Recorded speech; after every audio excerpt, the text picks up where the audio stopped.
వీటి మోహన్ రంగారావు గారిని అతి దారుణంగా హత్య చేసిన తర్వాత ఆ సామాజిక వర్గం అంతా ఒక పక్కకు వెళ్ళిపోతే దాన్ని లాక్కొచ్చి చంద్రబాబుకి కట్టేయాలని, చంద్రబాబు దొడ్లో కట్టేయాలనేటువంటి ఆలోచన చేసి పార్టీ పెట్టినటువంటి వ్యక్తిని మనం చేస్తున్నాం. అదేవిధంగా ముద్రగడ పద్మనాభం గారు, అఫ్కోర్స్ ఆయన ఏ పార్టీలో చేరతాడో, మొన్న ఏదో జనసేనలో చేరతాడన్నారు, కానీ వీటి మనం చేస్తున్నాం. ముద్రగడ పద్మనాభం గారిని కూడా బ్రతికుండంగానే వేధించినటువంటి వ్యక్తి నారా చంద్రబాబు నాయుడు గారు కాదని అడుగుతా ఉన్నా.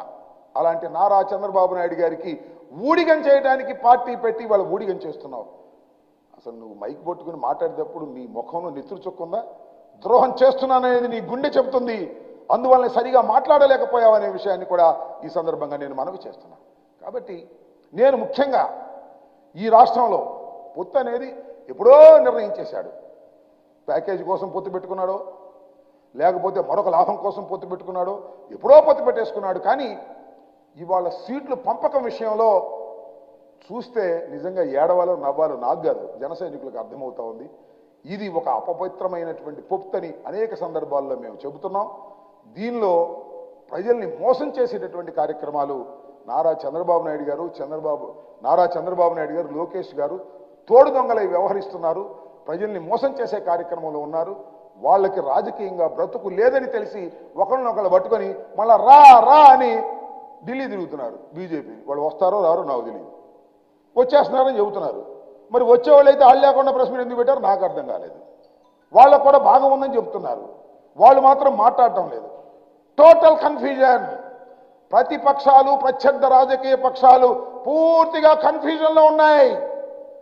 వైఎస్ఆర్ కాంగ్రెస్ పార్టీ, జగన్మోహన్ రెడ్డి స్ట్రైట్గా కన్ఫ్యూజన్ లేకోకుండా సిద్ధమై రాజకీయాల్లో ముందుకు వెళుతున్నాం.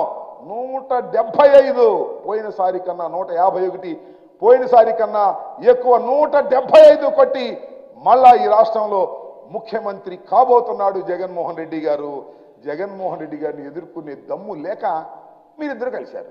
అదేమంటే ప్రజల శ్రేయస్సు కోసం కలిశారంట, రాష్ట్ర శ్రేయస్సు కోసం కలిశారంట. అదేమంటే విధ్వంసం జరుగుతుందట, దుర్మార్గమైన పాలన జరుగుతుందంట, ప్రజలందరూ వ్యతిరేకంగా ఉన్నారంట. మరి ప్రజలందరూ వ్యతిరేకంగా ఉంటే అసలు మీరెందుకు కలవటం? ప్రజలు ఓడిస్తారుగా.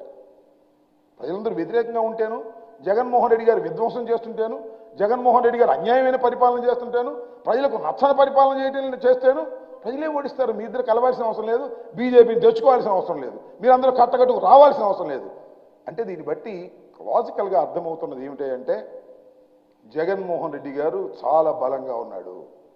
ఇంతమంది కలిసినా జగన్మోహన్ రెడ్డి గారిని ఏమీ చేయలేనటువంటి దశలో ఉన్నాడు అనేది మీరు చెప్పకనే చెబుతున్నారనే అంశాన్ని దయచేసి అర్థం చేసుకోండి.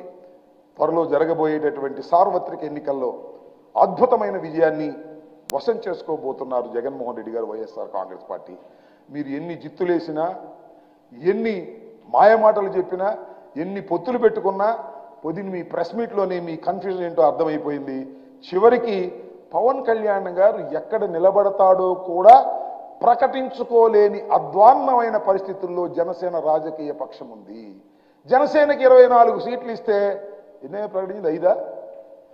5 సీట్లు ప్రకటించారు, మిగతా 19 ప్రకటించుకోలేని పరిస్థితి. There so much of confusion. వాళ్ళకు ఒక పద్ధతి లేదు, ఒక వ్యవహారం లేదు. ఏదో స్వామి చెప్పింటూ విధానం చెడ్డ, ఫలితం ఉండాలట.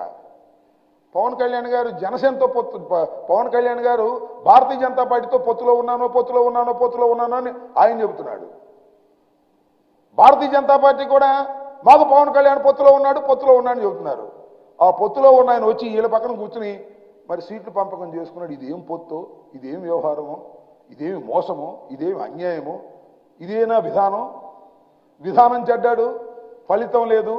కేవలం 24 సీట్లకు కక్కుర్తి పడి ఇవాళ చంద్రబాబు నాయుడు గారి పల్లకి మోసే దశకు పవన్ కళ్యాణ్ గారు వెళ్ళాడు. కానీ నేను మనవి చేస్తున్నా, పవన్ కళ్యాణ్ గారి సామాజిక వర్గం కానీ, పవన్ కళ్యాణ్ గారి అభిమానులు కానీ ఈ ప్యాకేజ్ రాజకీయాల్లో బలి కాకండి. ఆయన పల్లకి మోయటానికి పవన్ కళ్యాణ్ గారు వెళ్ళినా మీరు వెళ్ళకండి. వెళ్ళారంటే ఇంతే సంగతులు ఈ రాష్ట్రాన్ని సర్వనాశనం చేస్తారనే విషయాన్ని మీరు గమనించాలని ఈ సందర్భంగా నేను మనవి చేస్తూ, రాబోయే ఎన్నికల్లో జగన్మోహన్ రెడ్డి గారి నాయకత్వంలో ఉన్నటువంటి రాజకీయ పక్షం వైఎస్ఆర్ కాంగ్రెస్ పార్టీ ఎందరు కలిసి వచ్చినా, ఎన్ని కట్టగట్టుకొచ్చినా ఎన్ని గుంపులు గుంపులుగా వచ్చినా వైఎస్ఆర్ కాంగ్రెస్ పార్టీ 175 సీట్లు టార్గెట్గా పెట్టుకొని వెళుతున్నాం. విజయం మళ్ళా వైఎస్ఆర్ కాంగ్రెస్ పార్టీ పొందబోతుంది. జగన్మోహన్ రెడ్డి గారు ముఖ్యమంత్రి కాబోతున్నారనే విషయాన్ని ఈ సందర్భంగా నేను మీ ద్వారా వారికి చెప్పదలుచుకున్నాను. పొత్తులన్నీ కన్ఫ్యూజన్, పొత్తుల వల్ల ఏమీ ఉపయోగం లేదు.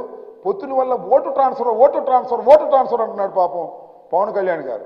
ఓటు ట్రాన్స్ఫర్ కావాలి, ఓటు ట్రాన్స్ఫర్. నీకు 25 ఇస్తే ఎందుకు చేయాలి ఓటు ట్రాన్స్ఫర్? బుద్ధి ఉండేవాడు చేస్తాడు ఓటు ట్రాన్స్ఫర్లు ఎందుకు చేయాలి? చంద్రబాబు నాయుడు గారు ముఖ్యమంత్రి కావడం కోసం నీ మాటని ఓటు ట్రాన్స్ఫర్ చేయాల్సిన అవసరం ఏముంది? ఈ రాష్ట్రానికి పట్టినటువంటి శని చంద్రబాబు నాయుడు గారని ప్రజలు వదిలించుకున్నారు. మళ్ళీ ఆ శనిని పట్టుకొచ్చి ఓటు ట్రాన్స్ఫర్ చేయండి, కాపులందరూ చంద్రబాబు నాయుడు గారికి వెయ్యండి అని చెప్పేటటువంటి దౌర్భాగ్యమైన పరిస్థితుల్లోకి వెళ్ళారు పవన్ కళ్యాణ్ గారు.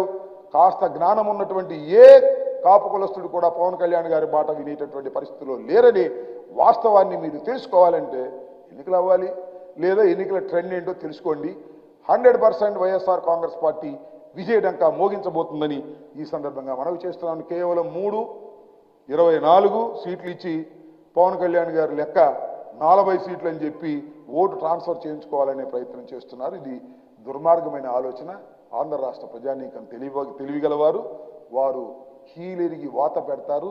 ఇలాంటి పొత్తులన్నింటినీ కూడా తిరస్కరిస్తారని ఈ సందర్భంగా నేను చెప్పను.